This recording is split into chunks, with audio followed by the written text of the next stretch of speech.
bonita, pero les voy a rogar que estén atentos. ¿Por qué? Porque hay muchas similitudes entre estos órganos linfoides, entonces lo que yo voy a tratar de hacer es que darles esos detallitos para que ustedes no se confundan, ¿ya? En el momento del examen es a veces fácil confundirse porque algunos tienen unas estructuras que se parecen mucho, pero no es lo mismo.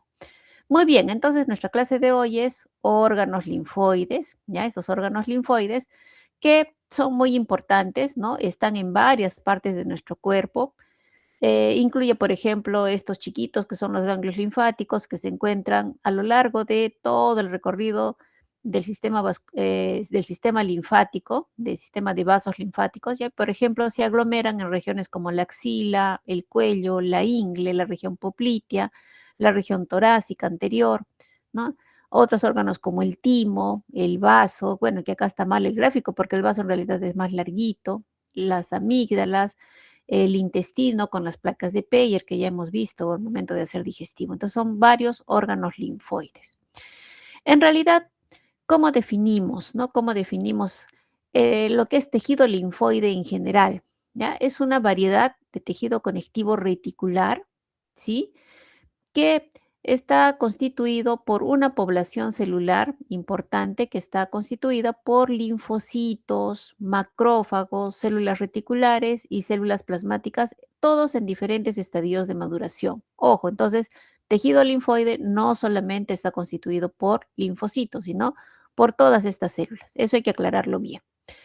¿Cómo se disponen estas células? Se disponen sobre una malla, es decir, una arquitectura en forma de malla que está constituida por fibras de reticulina. Acá ustedes ven un cubo y ven unas líneas entrecruzadas, ¿cierto? Esa representa a las fibras de reticulina que sostienen, que hacen como un armazón, una estructura tridimensional para las diferentes células. Repito, células reticulares, macrófagos, linfocitos B, linfocitos T, células plasmáticas, ¿ya? Entonces, todas esas células no tienen un orden específico, no es que unas estén afuera, otros adentro, ¿no? De eso lo vamos a ver de acuerdo a cada órgano, pero en general esa es la definición de tejido linfoide. Ahora, ¿cómo se puede organizar este tejido linfoide? Puede ser que forme los órganos linfoides, que es lo que vamos a ver hoy, o que puede asociarse también a lo que es el tejido asociado a las mucosas, y eso se denomina tejido linfoide asociado a, por ejemplo, el aparato digestivo, ¿no? El tejido MALT, ¿no? El MALT, que son las siglas de tejido linfoide asociado a mucosas. ¿Dónde encontramos mucosas? Por ejemplo, en la orofaringe, ¿cierto? Y ahí constituye lo que son las amígdalas, donde también a nivel del anillo de Waldeyer, las otras ya no son amígdalas palatinas, sino son las adenoides. A nivel del tubo digestivo, específicamente el ilium, la formación de las placas de Peyer también, ¿no? Asociado a la mucosa, que sería el epitelio cilíndrico con sus células caliciformes. Y otro que es muy importante, que es el apéndice secal, que es muy importante este órgano. O sea, antes como cirugía profiláctica, digamos, estaban haciendo una cesárea, ¿no? O alguna operación de, qué sé yo, de una litiasis vesicular, y decían, de una vez sácale el apéndice, ¿no? Para que ya no haga un cuadro de apendicitis, que es muy grave y se puede morir. Pero no, si habíase visto que el apéndice secal es un órgano linfoide muy importante para nuestro sistema inmune. Entonces, no se saca sino más el apéndice secal. Vamos entonces primero con el ganglio linfático, ¿ya? Este ganglio linfático, mírenlo acá, parece como un riñoncito, por eso se dice que tiene forma arriñonada, ¿ya? Tiene una superficie acá que es convexa y tiene una parte central que es como una concavidad que se hace ahí y sirve para el ingreso de la arteria y para la salida de las venas y los vasos linfáticos eferentes. Entonces, esta zona que es ligeramente cóncava en esta zona se denomina la zona del hilio del ganglio linfático. Muy bien. ¿Cuánto mide más o menos un ganglio? Normalmente mide desde 1 milímetro hasta 2 a 3 centímetros en promedio, con un grosor de 4 a 5 milímetros. Es decir, no son tan grandes, ¿no? 1 milímetro, imagínense, es chiquitito, ¿no? pero sí pueden llegar a ser más grandes, por ejemplo, si es que hay un proceso inflamatorio. Por ejemplo, en la pandemia del COVID, estos ganglios crecían mucho en algunas personas, podían ser hasta de 3 centímetros de grosor, ¿no? Hemos dicho que el grosor puede ser de 3, 4 milímetros, pero ahí el grosor era de 2 a 3 centímetros. O cuando hubo esto de las vacunaciones contra el COVID también, ¿no? Entonces estos reaccionaron y aumentaban de tamaño.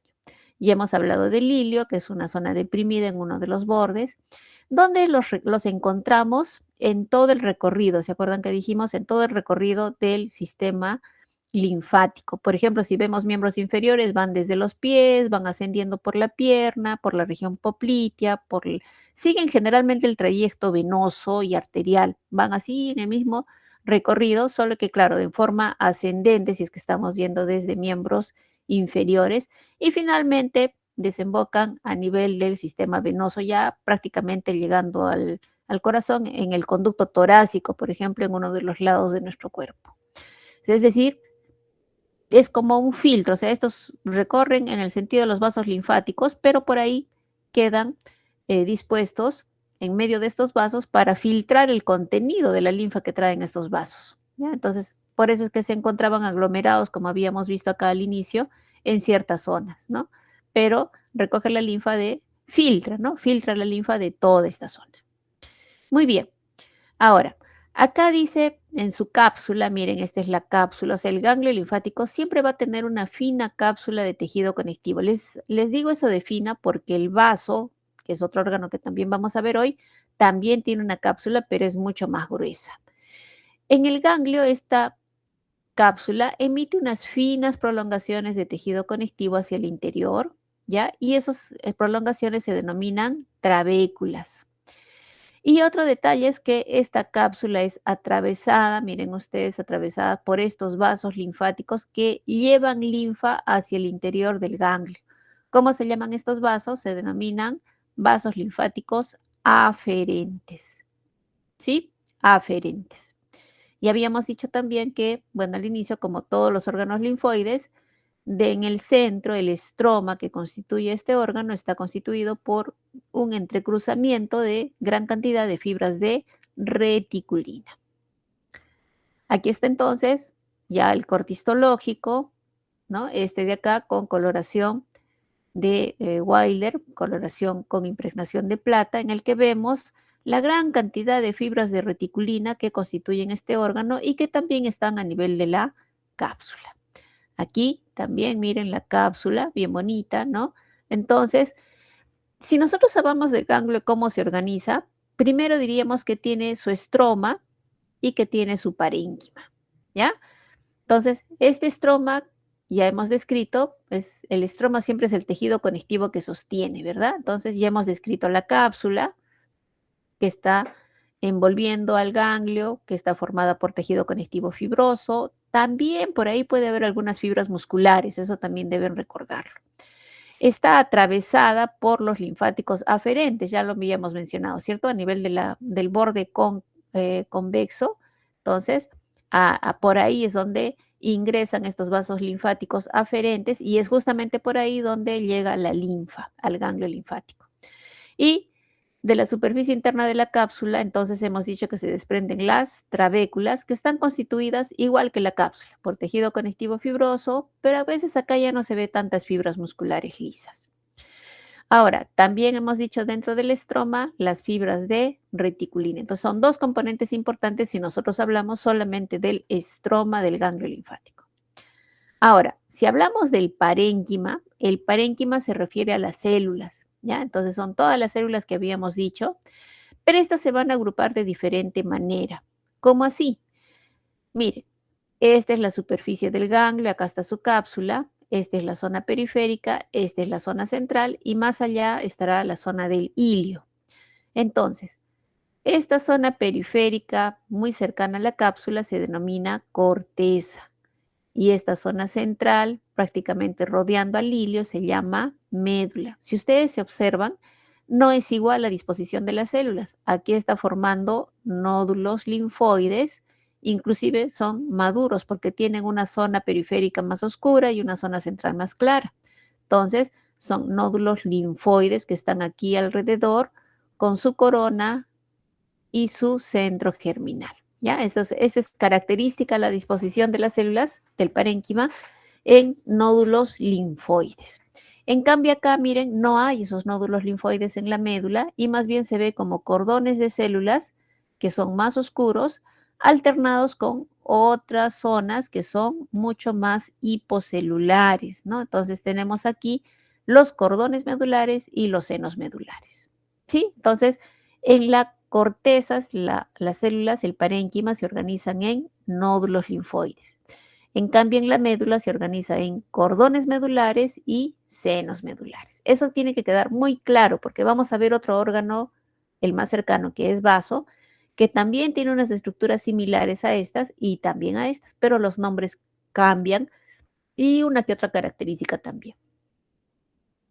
Vamos entonces con la zona de los nódulos linfoides, ¿no? Acá está un nódulo linfoide, miren, bien bonito, ¿no? Entonces acá tenemos el corte de todo un ganglio. Entonces, esta es la cápsula, ¿ya? Y acá están los nódulos linfoides. Muy bien. Entonces, hemos dicho que en la corona, perdón, en la periferia de estos nódulos vamos a encontrar que es mucho más oscurita. Eso se llama la corona, ¿ya? La corona. Y esta zona que es mucho más pálida se llama centro germinativo o centro germinal, es lo mismo. Esta zona más pálida va a tener células en división mitótica, es decir, sobre todo en procesos inflamatorios que requieran mayor cantidad de células, entonces esta zona se encuentra con gran cantidad de células en estado de mitosis. ¿Qué es lo que predomina aquí en el centro germinal? Los linfocitos B, B de bueno, con linfoblastos, macrófagos y células dendríticas. En cambio, en la corona, vamos a encontrar la presencia de linfocitos T, T de taza. ¿Listo? Ahora, ¿cómo recorre la linfa? Solamente en la cortical, en la zona de la corteza. Miren, esta es la cápsula, esta línea rojita que se ve ahí, y estos son los nódulos linfoides. Miren cómo entre los nódulos linfoides y la cápsula hay un espacio blanco, un espacio bien clarito. Ese espacio clarito es el seno marginal o subcapsular. ¿Por qué es importante que yo lo recuerde? Porque se acuerdan que habíamos dicho que la linfa ingresa por vasos linfáticos aferentes, ¿cierto? Entonces, esa linfa, una vez que llega a los vasos linfáticos aferentes, va a pasar directamente a esta zona clarita. ¿Cómo se llama esa zona clarita? Seno marginal o seno subcapsular, ¿ya? Muy bien, entonces vaso linfático aferente y seno marginal o subcapsular, y luego va a seguir transportándose la linfa a través de senos que están en medio de los folículos, y esa zona se llama los senos parafoliculares, que son proyecciones que van a dirigir la linfa hacia la zona medular. ¿Listo? ¿Son simples espacios? No, no son simples espacios porque están revestidos por endotelio, pero de tipo discontinuo, ¿ya? Es como si fuesen muy similares a los capilares sinusoidales, algo así.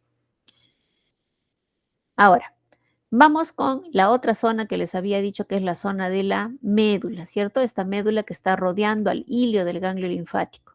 Componentes importantes, estas zonas que son densamente pobladas, que son de forma irregular, ¿ya? Esto de acá se llaman cordones medulares. Ese es un cordón medular que contiene linfocitos T, células plasmáticas y macrófagos fijos. En cambio, esta zona que es más pálida, miren, no digo que sea celular porque sí tiene células, pero la densidad poblacional de células es mucho menor a la del cordón, ¿ya? Esta zona es por donde se sigue transportando la linfa, ¿ya? Y esto se llama seno medular. Son espacios también de forma irregular que están rodeando a los cordones medulares. También tiene un límite acá entre el cordón medular y el seno medular. Hay unas células que delimitan ambos espacios. ¿Cómo se llaman? Endotelio. Y este endotelio es de tipo discontinuo, tal cual como lo que se ve en los capilares sanguíneos de tipo sinusoidal, pero en este caso estamos transportando linfa, no estamos transportando sangre. ¿Ya? Muy bien, entonces cordones medulares y senos medulares. Ahora, entre la médula, que es esto, y la corteza, que tiene sus nódulos linfoides, hay una zona de transición, que se llama la zona paracortical.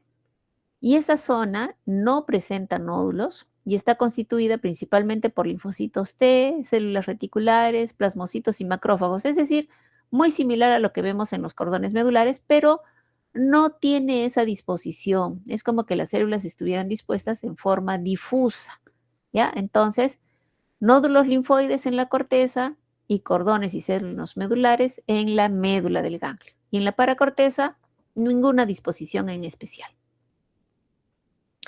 Aquí está, miren entonces el flujo linfático, ¿no? Cómo va, acá le ponen el camino de la purificación, porque es cierto, o sea, una vez que va pasando la linfa, el ganglio va depurando, ¿no? Va eliminando moléculas, microorganismos y células extrañas que pudieran estar en esta linfa. Recuerden que la linfa es el líquido que queda de exceso del plasma. Recuerden ustedes que los vasos sanguíneos van llegando hasta el último extremo distal de nuestro cuerpo, ¿cierto? Entonces, esa parte del plasma, que ya no se puede quedar dentro de los capilares sanguíneos, filtra, pasa hacia el tejido adyacente, eso se llama tejido intersticial. Pero no se puede quedar ahí porque si no nos hincharíamos, ¿no? Estaríamos todos aumentados de volumen, todos edematosos. Entonces, este sistema linfático lo que hace estos vasos linfáticos, que también empiezan como capilares linfáticos y vasos linfáticos posteriormente, estos van recogiendo ese exceso de líquido intersticial. El detalle es que acá también hay moléculas y partículas extrañas, por eso es que se necesita que en el trayecto que va desde los capilares hasta los vasos linfáticos y hasta el conducto torácico, por ejemplo, entonces tiene que haber estos filtros. ¿Qué son los filtros? Los ganglios linfáticos. Por eso acá le han puesto el filtro anatómico, ¿ya? Es una alusión para que ustedes lo recuerden. Entonces, el 99%, ¿no? En el paso, dice 99%, en el paso de la linfa se elimina el 99% de todas esas moléculas. ¿Cómo va? Ya dijimos, los capilares linfáticos aferentes, que son los que rompen la cápsula, el seno subcapsular o marginal, porque se encuentra a un extremo, ¿cierto? Marginal. Después viene los senos parafoliculares, que es un tránsito a través de la corteza, los senos medulares, que están en medio de los cordones medulares, y luego llega acá al hilio en el vaso linfático eferente. Ya, acá era aferente y acá es eferente. ¿Listo? ¿Para qué nos sirve además los ganglios linfáticos, no?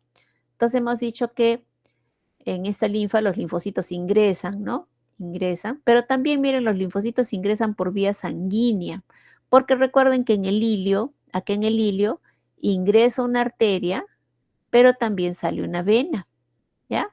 Entonces los linfocitos ingresan por vía sanguínea y su única vía de salida, bueno, la circulación linfática hacia el conducto torácico. Entonces, una de las funciones principales del ganglio es la filtración, ¿no? Esa circulación lenta por los senos linfáticos hace que los macrófagos que están adheridos a las fibras de reticulina capturen partículas y gérmenes extraños y los capturan. Entonces funciona realmente el ganglio linfático como un verdadero filtro, ¿ya? El filtro de la linfa. Ahora, también a este nivel de los ganglios linfáticos se produce anticuerpos, eso los vamos a desarrollar a la perfección a la siguiente semana.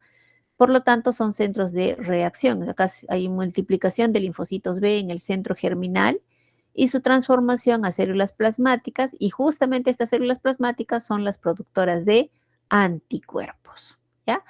Y por último, también tenemos como función importante la producción linfocitaria, ¿no? La incorporación de nuevos linfocitos a la linfa para que se unan a la circulación general, ¿ya? Entonces, primero van por la linfa y después van a la circulación general. Eso sería en cuanto a ganglio linfático. ¿Alguna pregunta hasta aquí, jóvenes? ¿Algo que no haya quedado claro? ¿No? Ya, y me ponen que está todo bien. Vamos ahora con otro órgano importante, uno de los más grandes de los órganos linfoides, que es el vaso. ¿Ya? Más o menos acá la arquitectura del vaso. Está situado en la cavidad abdominal, en el hipocondrio izquierdo. Ya todos ustedes saben cuál es el hipocondrio izquierdo, ¿cierto? Pesa más o menos 1,5 kilos. ¿Ya? Por eso se dice que es el más voluminoso de todos los órganos linfoides. Este de acá no recibe vasos linfáticos aferentes como el ganglio. Si ustedes ven, esta es su cápsula y no está perforada por vasos linfáticos. No filtra linfa, lo que filtra el vaso es sangre, ¿ya? Es un órgano linfoide, sí, pero no filtra linfa, eso tiene que quedar muy claro.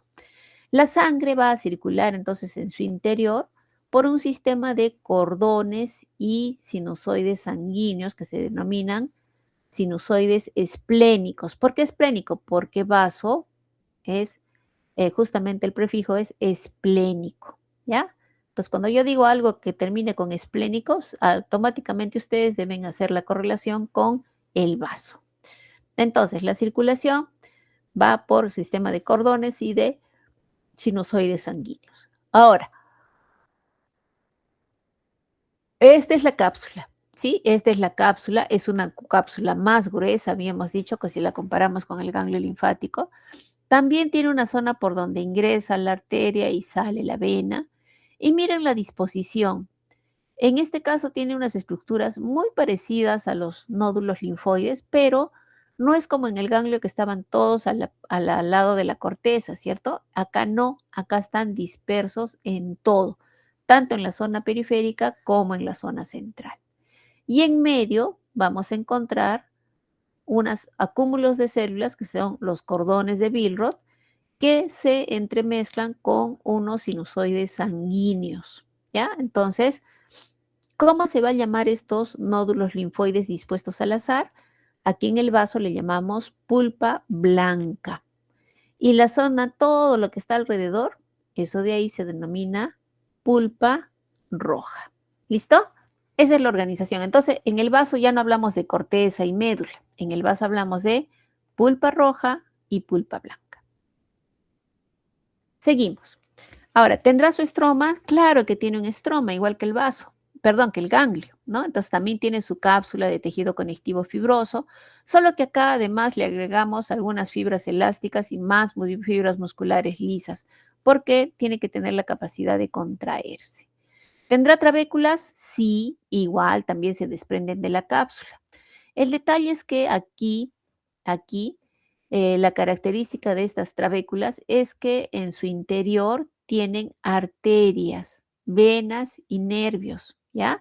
Entonces, estas arterias trabeculares, que se llaman así, están en la, a ver, creo que hay alguien que quiere entrar, a ver un ratito. Ya está, listo. A ver, seguimos. ¿Ya? Entonces decíamos que dentro de las trabéculas hay vasos sanguíneos, hay venas. Esos vasos sanguíneos solamente se ven en las trabéculas del vaso, porque se acuerdan que el ganglio también tenía trabéculas, pero el ganglio no tiene vasos sanguíneos en su trabécula. Sus trabéculas son muy chiquitas, muy finitas, ¿ya? Entonces no tienen vasos sanguíneos. El vaso sí. El tejido pulpar, entonces, además se sostiene, igual que en el ganglio, sobre fibras de reticulina. Es decir, tanto la pulpa roja como la pulpa blanca se sostienen en fibras de reticulina que se encuentran entrelazadas, entremezcladas, como haciendo un enmallado. Vamos entonces con la pulpa blanca. Miren, se parece mucho a lo que les decía a un nódulo linfoide. ¿Ya? Entonces, eso de ahí, todo eso de ahí es la pulpa blanca. Entonces, acá dice, está formada por múltiples nódulos linfáticos de 1 a 2 milímetros de diámetro. Imagínense, son pequeñitos, ¿no? Dispuestos aisladamente en el seno de la pulpa roja. Es decir, yo tengo acá la pulpa blanca, que es este nódulo linfoide, y todo lo que está alrededor, que no sea nódulo linfoide o trabécula con su vaso sanguíneo, eso de ahí es pulpa roja. ¿Ya? Entonces está rodeado por la pulpa roja.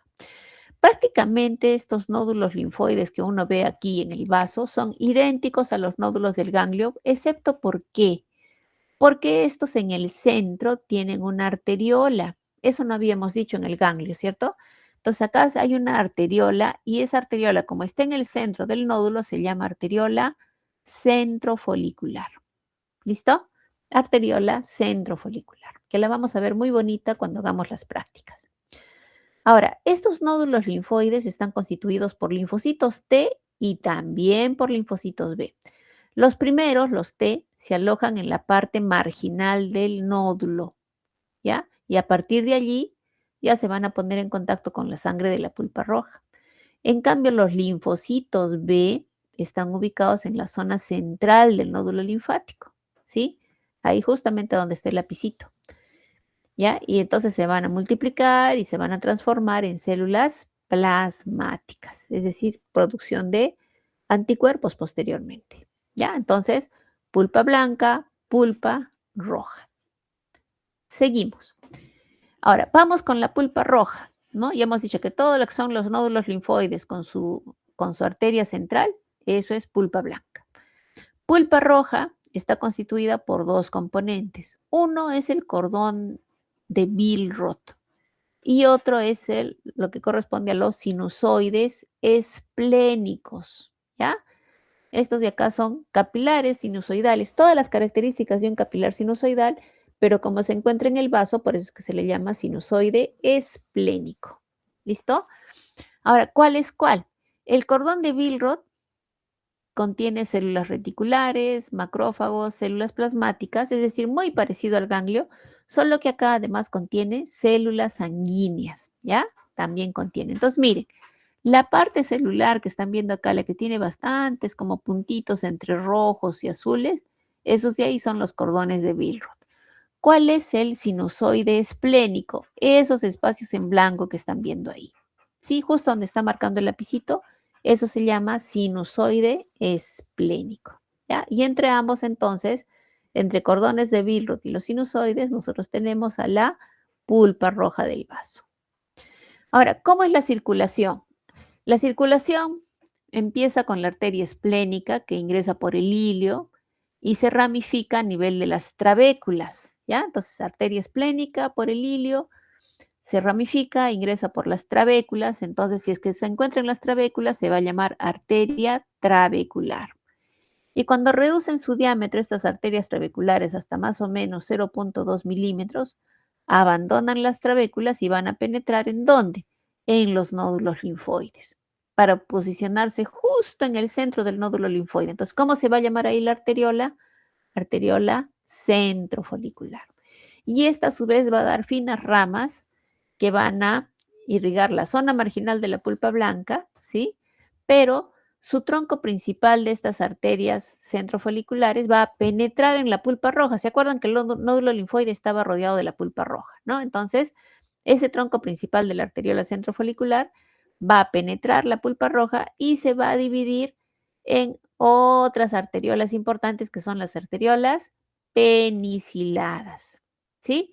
Estas arteriolas peniciladas, entonces, al término de su recorrido, entonces van a dar origen a la arteriola envainada. ¿Dónde va a estar esta arteriola envainada? Específicamente a nivel de los cordones de Billroth. ¿Por qué le dicen envainada? Porque presenta una vaina de fibras de reticulina y fenestraciones con macrófagos. Esa es la característica de la arteriola envainada, ¿ya? Que sí la vamos a reconocer, a pesar de que es chiquitita, sí la vamos a reconocer. Entonces, constituida por una vaina de fibras de reticulina y fenestraciones con macrófagos. ¿Qué comunican? Comunican directamente con el endotelio vascular, ¿ya? Lo que permite la salida de células a partículas a través de la pared arteriolar. Finalmente, después de la arteriola envainada, ¿dónde va la sangre? Va a ir hacia los cordones de Billroth y finalmente a los sinusoides esplénicos. ¿Ya? ¿Listo? Entonces, ese es a grosso modo cómo es que va la circulación en el vaso. Empieza con la arteria esplénica, después tenemos las arterias trabeculares, las centrofoliculares. Hasta ahí, miren, la arteriola centrofolicular es pulpa blanca, ¿cierto? En cambio, las arteriolas peniciladas, la envainada, esas quedan en la pulpa roja, igual que los cordones de Billroth y los sinusoides. ¿Ya? ¿Listo? Hay más o menos un esquema, entonces miren cómo entra la arteria, la vena, este es el hilio del vaso. Y acá, entonces tenemos a nuestro eh, nódulo linfoide, ¿no? y miren las arterias ahí también cómo se disponen, ¿no? Entonces, este de acá, inclusive acá, miren, les ponen como una especie de capilar sinusoidal, más o menos así. A ver, un ratito, ¿quién está queriendo entrar?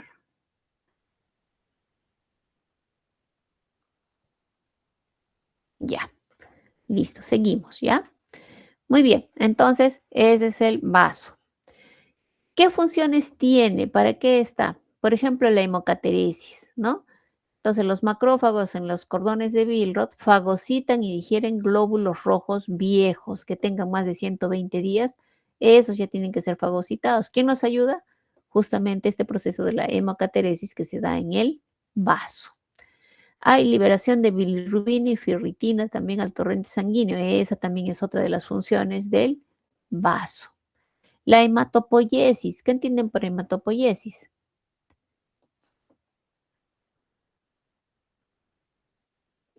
Gracias a la hematopoiesis, entonces en el feto produce hematíes y polimorfonucleares y post nacimiento esta producción cesa, ¿no? Entonces, salvo en la metaplasia mieloide, pues, ¿no?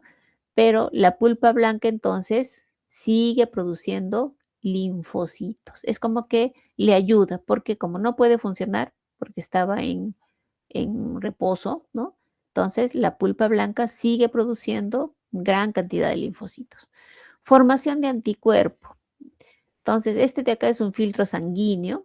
Los macrófagos capturan bacterias, entonces estos van por los linfocitos B y se transforman en células productoras de anticuerpos. Entonces, es la importancia en la que radica este hecho, ¿no? Y finalmente es un depósito de sangre, porque la función de poca importancia fisiológica en los humanos es cierto, pero recuerden que este órgano no filtra sangre, sino que filtra linfa. ¿Listo? Muy bien. ¿Preguntas hasta aquí, jóvenes? ¿Alguna duda que tengan? Doctora, ¿puede repetir eso último que mencionó? Dijo de que el órgano como tal filtraba linfa, No, no, no filtra linfa. Este de acá filtra sangre. filtra sangre. Sí, Ok, a diferencia del ganglio que filtra linfa, este de acá es un depósito de sangre porque su función es filtrar sangre, no linfa. Muy bien, seguimos. Vamos ahora con otro órgano importante. Este dijimos que en realidad no es un órgano, es tejido linfoide asociado a mucosa, ¿no? Entonces la amígdala palatina, pero se forma así bien bonita, ¿no? Se forma así como un nodulito a nivel del orofaringe. Son dos en realidad, del lado derecho y lado izquierdo, y tienen esta superficie revestida por un epitelio poliestratificado plano. Es más, este epitelio se invagina, miren acá, se invagina dentro del estroma de la amígdala y forma estas estructuras bonitas que son las criptas amigdalianas, ¿ya? Entonces, esa es una de las características, revestida por epitelio estratificado plano, ¿ya? No queratinizado y formación de estas invaginaciones del epitelio que forman las criptas amigdalianas. Ahora, en la parte interna, por dentro, vamos a ver también folículos linfoides. También tiene folículos linfoides. Por eso les decía, hay detalles, ¿no? Pues si yo lo veo así simple, podría decir que esta es la cápsula, estos son los folículos. Ah, podría decir, este es un ganglio linfático, pero no. Si es que yo le doy más aumento, voy a ver que esto de acá es epitelio poliestratificado plano. Entonces, ¿hemos mencionado ese epitelio en el ganglio? No, ¿verdad? La cápsula más bien era tejido conectivo fibroso, ¿no? Entonces no se parece en nada. Y esos detalles son los que ustedes tienen que diferenciar al momento de dar sus exámenes. Ahora, dentro entonces tiene folículos linfoides y lo curioso es que estos folículos linfoides, miren ustedes, se van a agrupar así a nivel de las criptas y a nivel del epitelio, ¿ya? Siempre es como que están buscando defendernos, ¿no? Entonces, cualquier noxa, cualquier alteración que se pudiera dar aquí en el epitelio, estos nódulos linfoides están listos para actuar, ¿ya? Mm, ya, pasamos a la siguiente. Aquí igual, ¿no? Miren, ahí está la cripta. Acá pueden ver el epitelio, ¿cierto? Este es el epitelio de varias capas y última capa de células planas. Entonces, todo, tanto la superficie como las criptas, están constituidas por epitelio poliestratificado plano. Y ahí está el nódulo linfoide. Aquí en la imagen no se aprecia mucho, pero lo que se ha visto también en algunos cortes, sobre todo cuando están funcionando estos nódulos linfoides, se ve que la corona que está pegada al epitelio es más gruesa, ¿ya? Le hace como un sombrerito, a diferencia de la corona que está alejada, que es más delgadita, ¿ya? De eso lo vamos a ver muy bonito en nuestras láminas de laboratorio. Entonces, acá están los folículos linfoides. Estos espacios no se van a confundir en el examen, a veces se confunden y piensan que solamente es una falla de procesamiento del tejido, pero no, este tejido está revestido por el epitelio que les he mencionado. ¿Ya? Entonces, la amígdala palatina, un importante órgano que hay que cuidarlo, ¿no? Antes también, ¿no? Personas que tenían procesos frecuentes de amigdalitis crónica, ¿no? De faringitis, entonces decían, no, lo que pasa es que tus amígdalas están reaccionando mucho y ¡blum! La sacaban, se cauterizaba y se sacaba. Ahora ya no se practica esa conducta porque se ha visto que es un órgano que es parte del sistema linfoide que nos defiende, ¿no? Claro que también a veces ustedes saben que hay ciertos cambios y así como nos puede defender, también estos órganos son asientos de neoplasias malignas y a partir de esto ustedes han visto que tiene mucha célula linfoide. A partir de esto se pueden formar dos tipos de neoplasias. Una, que es los linfomas, ¿ya? Que son neoplasias linfoproliferativas de tejido linfoide asociado a mucosa. Y otro, miren acá, por el epitelio que tiene, también se pueden formar los carcinomas escamosos, ¿ya? Entonces, así chiquitita que es la amígdala, miren cómo puede ser asiento de dos tipos de neoplasias que como están en orofaringe son muy agresivas, ¿ya? Entonces hay que detectarlas a tiempo. Seguimos chicos. Vamos ahora con timo. Timo también es un órgano grande, ¿ya?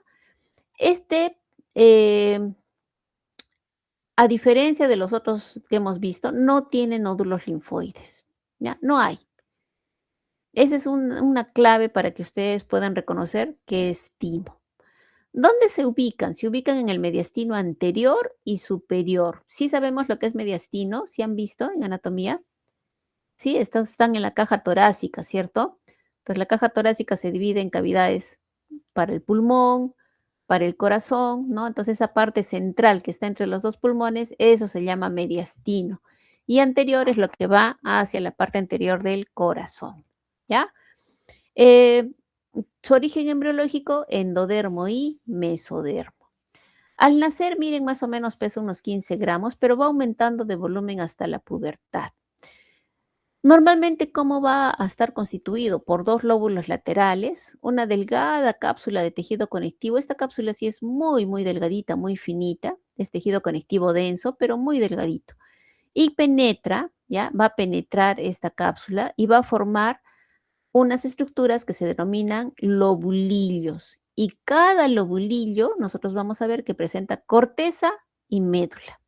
¿Dónde vimos esta disposición? ¿Se acuerdan de corteza y médula? ¿En vaso, en amígdala o en ganglio? ¿Dónde se ve? A ver, Ganglio. en ganglio, en el ganglio. Entonces, por eso les decía, mucho cuidado porque hay nombres que se repiten, ¿ya? Hay nombres que se repiten. Entonces, acá hay corteza y médula, pero no tiene folículos linfoides. Entonces, vamos a ver cómo es la distribución. Este es un lobulillo, miren. Este es un lobulillo tímico, así se llama.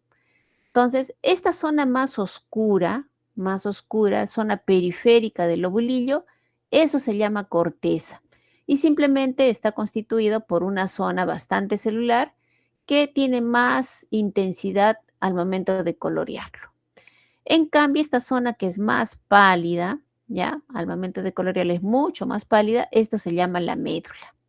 Entonces, como pueden ver, acá no hay folículos linfoides en la corteza y tampoco hay aquí senos medulares ni cordones medulares como había en el ganglio. Entonces, es totalmente diferente, ¿ya? Entonces, timo se organiza en lobulillos y cada lobulillo tiene su corteza y su médula. En ambas zonas nosotros vamos a encontrar células, ¿ya? Principalmente los timocitos, así se llaman las células del timo. ¿Qué son los timocitos? Son linfocitos T, T de taza, ¿ya?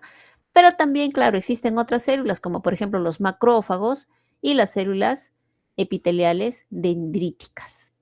¿Listo? Entonces, estos linfocitos T empiezan aquí en la corteza su maduración, ¿ya? Aquí empiezan. Y aquí en el centro germinal es donde termina su maduración. ¿Qué es lo que se busca con el linfocito T?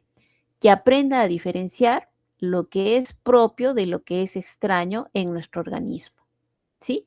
Y una vez que se logra que ese linfocito diferencie bien lo propio de lo extraño, recién sale a la circulación. Si es que no logra diferenciarse bien este linfocito T, este de acá es fagocitado por los macrófagos y eliminado. ¿Ya? O sea, no puede salir de acá ni un solo linfocito T que no haya sido totalmente capacitado en este proceso de diferenciar lo propio de nuestro organismo de lo extraño. ¿Ya? Es un paso importantísimo que se da para los linfocitos T. Estos timocitos, entonces, ustedes ven que está ahí bien oscura la coloración porque tienen escaso citoplasma, el núcleo es el que se tiñe intensamente, pero el citoplasma es escaso. Por eso es que esto de acá se ve como múltiples nodulitos basófilos. Y se agrupan, como decíamos, en la zona de la corteza. ¿Hay células epiteliales en el timo? Sí, hemos dicho de las células epiteliales dendríticas, ¿no? Que tienen un núcleo más grande, pálido, vesicular, el citoplasma es levemente eosinófilo, ¿no? Algunas tienen ramificaciones, claro, porque son células dendríticas, que se unen y forman un citorretículo, como si fuese una malla donde se van a disponer los timocitos. Ahora, vamos específicamente a la zona de la médula, ¿no? Ya hemos dicho que en el timo, en la corteza están los linfocitos T donde inician su proceso de maduración, pero aquí en la médula es donde ya terminan de madurar. Ahora, hay otra estructura importante, miren acá este campo, ahí estamos viendo los linfocitos, ¿no? Los linfocitos T, pero miren esta estructura. Esta estructura es muy, ¿qué le podemos decir? Eh, no es patognomónica. Es una estructura que solamente la vamos a ver aquí en la médula del timo, ¿ya? ¿Qué es? Es una estructura formada por capas concéntricas de células epiteliales, ¿ya? Incluso acá, si ustedes ven, tiene los gránulos de queratoyalina que se veían en el estrato granuloso. Recuerden cuando hicieron piel en Morfofisiología 1, ¿no? Entonces, son capas concéntricas. Es más, tan concéntricas que a veces las células del centro ya no reciben el aporte sanguíneo suficiente y se empiezan a atrofiar y se empiezan a quedar así como si estuvieran momificadas, ¿no? Como si pierden vitalidad. Entonces se ve este centro eosinófilo, pero alrededor siempre se ven células de aspecto epitelial, ¿ya? Entonces, eso de ahí es un corpúsculo de Hassall. ¿Cuál es la función? En realidad no se conoce muy bien su función, pero se dice que es un componente activo del sistema inmunológico aquí en el timo, es decir, que también va a contribuir a este proceso de maduración de los linfocitos T. ¿Cuánto mide este corpúsculo de Hassall? Y miren bien cómo se escribe, entre 30 a 50 micrómetros, ¿ya? Están formados, ya les dije, por células epiteliales concéntricas, ¿ya? Concéntricas. No solamente esto se momifica, sino que a veces se calcifica, ustedes lo van a ver oscurito, como si tuviera la intensidad del hueso. ¿Listo? Entonces eso es lo que corresponde a timo. Acá chiquitito, sí, pero tiene todo, es un cuadrito bien completo, revísenlo con calma, con todas las funciones del timo, ¿no? La más importante, que es la que hemos dicho, que es la maduración de los linfocitos T, cómo hace una selección positiva, ¿no? Porque va a conservar solamente a los linfocitos T que pueden reconocer específicamente al complejo de histocompatibilidad mayor, ¿no? Si logra hacer eso, entonces va a reconocer lo que es propio de lo que no lo es decir, de lo extraño. ¿Hay una selección negativa? Sí, porque los linfocitos T que no logran adquirir esa capacidad son eliminados, ¿no? Entonces se destruye. Ahora, hay una diferenciación funcional, ¿ya? Del timo van a emerger dos tipos de linfocitos T, los CD4 y los CD8. Los CD4 que son coadyuvantes y los CD8 que son citotóxicos. Los primeros que coordinan y regulan la respuesta inmune y los otros que eliminan células infectadas o anómalas. Entonces, miren la función que tienen los linfocitos T y por eso la importancia, ¿no?, de poder madurar a estos linfocitos y que reconozcan su complejo de histocompatibilidad mayor. ¿Listo? Entonces, claro, hay unos cambios, por ejemplo, que se producen, ¿no? Que a medida que va avanzando la edad, este timo va disminuyendo progresivamente, ¿no? Va haciéndose mucho más pequeñito hasta que involuciona, ¿ya?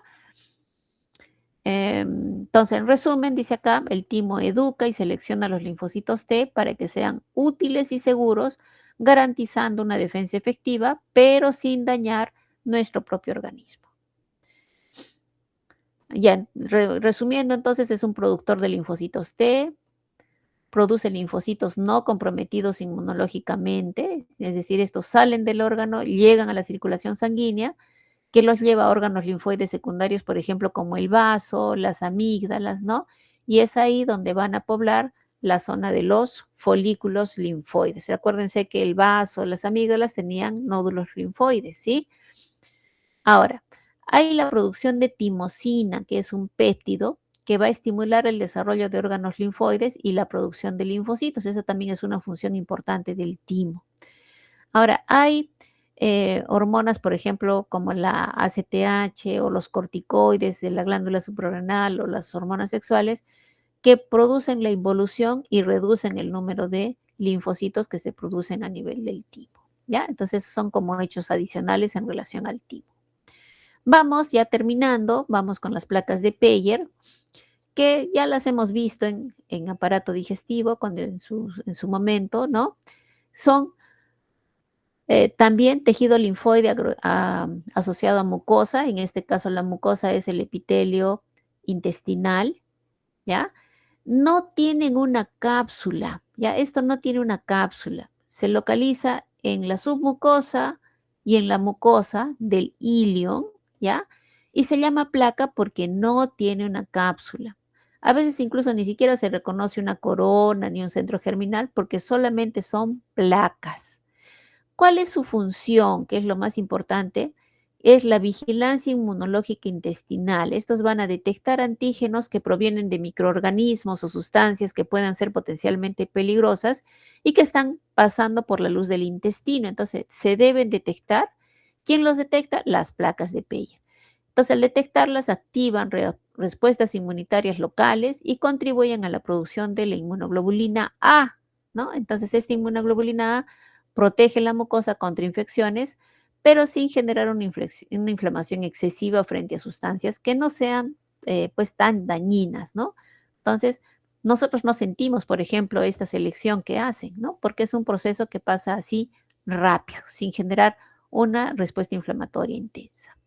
Finalmente tenemos otro órgano que también lo hemos visto en tubo digestivo, que es el apéndice secal, que también tiene tejido linfoide asociado a mucosa. Miren acá qué bonito cómo están sus nódulos linfoides, acá sí con su corona y centro germinal. Y ese detalle que también les había dicho, que se ve en la amígdala palatina, que es que la corona tiene un engrosamiento, como si fuese un sombrerito, en la zona que está adyacente al epitelio del apéndice secal. En cambio, en la zona basal, la corona es mucho más delgadita. La forma del apéndice es como un divertículo, ¿ya? Es decir, tiene un extremo cerrado, ¿ya? Nace a la altura del ciego, justo donde ya termina el intestino delgado, ahí, ¿no? Ahí donde nace el ciego, ahí justamente esto se ve, como lo dice su nombre, como un apéndice. Y como está originado en el colon, es por eso apéndice secal. Su estructura histológica es similar a la del intestino grueso, mucosa, submucosa, muscular y su serosa, ¿ya? La luz es estrecha, tiene un epitelio cilíndrico. Ojo, no confundirse, a veces confunden este espacio y le colocan acá como que si fuese una cripta migdaliana. Pero, ¿qué epitelio tenía la cripta migdaliana? ¿Se acuerdan? Poliestratificado plano, ¿cierto? En cambio acá nosotros vamos a ver epitelio de tipo intestinal. Entonces, mucho cuidado al examen porque a veces con los nervios, no sé, se confunde. Podría ser Placa de Peyer, no, tampoco. ¿Por qué? Porque deberíamos ver acá vellosidades intestinales y el apéndice secal no tiene vellosidades intestinales. ¿Listo? Este de acá con frecuencia es asiento pues de procesos inflamatorios agudos, ¿no? Por lo que se encuentra a veces eosinófilos en su pared, células plasmáticas, y a veces cuando se obstruye su luz produce estos cuadros severos de apendicitis que en algunos casos terminan en una intervención quirúrgica de urgencia. ¿Ya? Muy bien. ¿Preguntas, jóvenes, hasta aquí? ¿No? Voy a tomar asistencia rapidito entonces para que puedan pasar a su siguiente clase. Miren ahí el mensajito que les hemos puesto. Dice, la histología nos recuerda que las grandes funciones de la vida comienzan en estructuras pequeñas. Muy bien.